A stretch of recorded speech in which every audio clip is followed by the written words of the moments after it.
Bonjour et bienvenue sur cette vidéo de présentation des conférences interactives en ligne sur l'hypersensibilité que j'organise.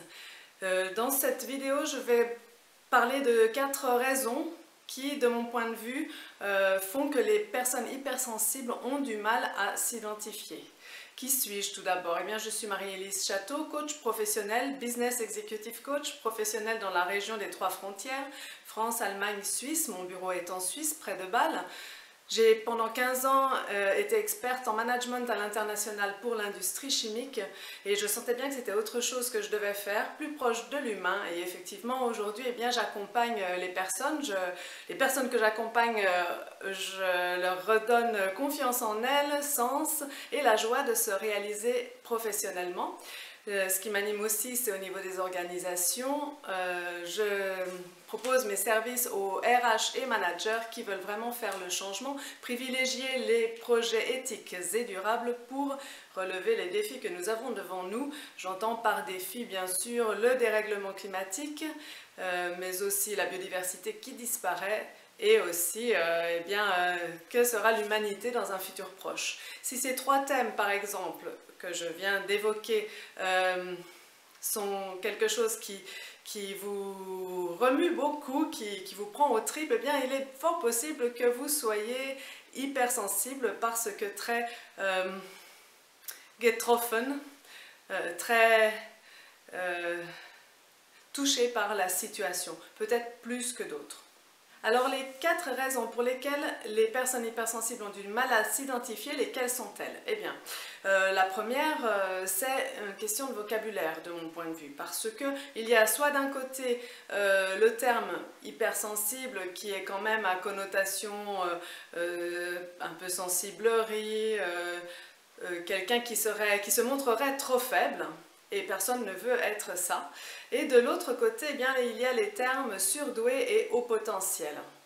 Effectivement, c'est la même chose, mais du coup, ça ne va pas non plus attirer ces personnes-là parce qu'elles sont plutôt humbles et surtout, depuis leur plus jeune âge, eh bien, elles font tout pour rentrer dans un moule, pour rentrer dans le cadre et ne veulent surtout pas être supérieures aux autres.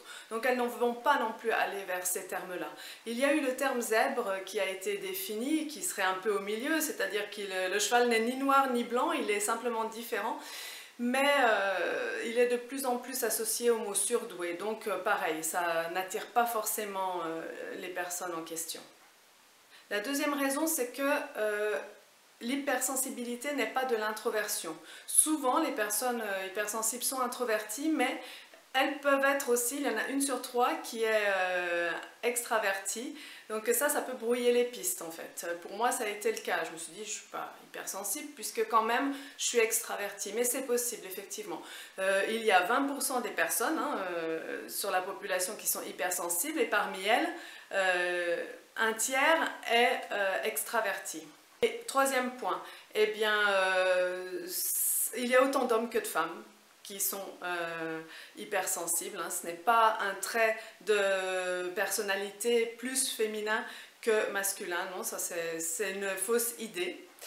Et aussi, eh bien, quatrième point, et on peut être hypersensible et avoir des réactions complètement différentes. Et là, les psys, avec leur terme haut potentiel, ont effectivement bien défini ça. Il y a ceux qui vont avoir tendance à étouffer leurs émotions. Chez tous, les émotions sont très fortes.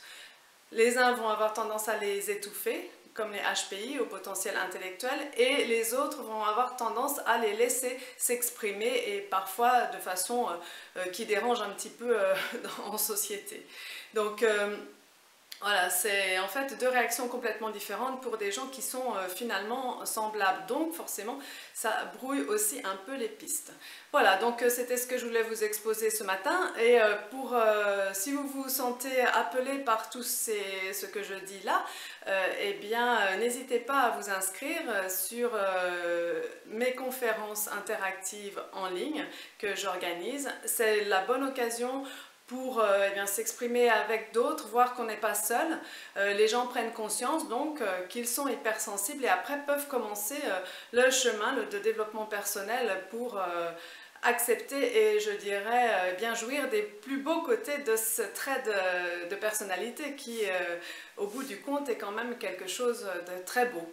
Voilà, donc je vous invite à vous inscrire à mes conférences et je vous dis donc à bientôt. Au revoir.